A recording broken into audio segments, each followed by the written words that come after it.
আসসালামু আলাইকুম সবাইকে। যে আজকে গরম গরম ভাপা পিঠা বানাবো, তো আপনাদের সাথে শেয়ার করতে চলে আসলাম। তো আমি এখানে প্রথমে চালের গুঁড়ার সাথে লবণ মাখিয়ে পানি দিয়ে একটু নরম করে নিয়েছি। তারপরে আজকে আমি একটু নতুন টেকনিকে বানাবো, সেটি হচ্ছে এই যে কাপার ভিতরে করে। এটা তো আপনারা সবাই চিনেন।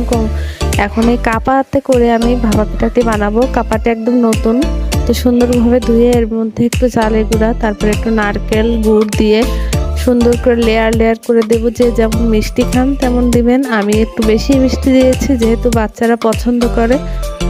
তো এখন এই যে আমি এক লেয়ার দিলাম, তারপরে আবার একটু চালের গুঁড়া দিলাম, আবার নারকেল দিব, আবার হচ্ছে গুড় দিব। শীতের সময় পাটালি দিয়ে পিঠা বানাবো না, সেটা কি হয়? তো এই যে নতুন খেজুর গুড়ের পাটালি দিয়ে আমি হচ্ছে আজকে ভাপা পিঠাটি বানাচ্ছি। তো এই যে পাটালি নিয়ে নিলাম। তো এখানে আমি লেয়ার লেয়ারে করে বেশি করে গুড় দিয়েছি যাতে খেতে খুব মজা লাগে।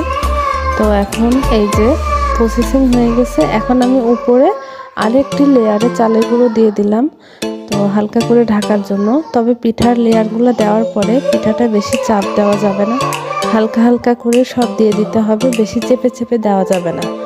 তো এখন আজকে আমি যেহেতু কাপাতে করে বানাবো, তো এটা তো বসাতে হবে আমাকে। তো আমি এখানে আজকে প্রেসার কুকারের ভিতরে পানি নিয়েছি, সেটাকে ফুটিয়ে নিলাম। নেওয়ার পরে প্রেসার কুকারের বাটিটা খুলে দিয়েছি।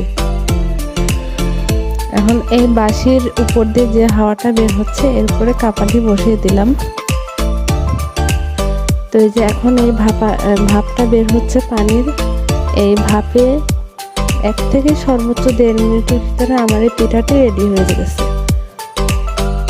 এই যে দেখেন হয়ে গেল সুন্দর গরম গরম ভাপা পিঠা। আমার ছেলে মেয়ে তো খুবই এক্সাইটেড ছিল, ওরা খুব পছন্দ করে ভাপা পিঠা। আমার ছেলে তো খেয়ে বলতেছে টেস্টি। সবাই বাসায় ট্রাই করবেন। অনেক ভালো থাকবেন। আল্লাহ হাফেজ।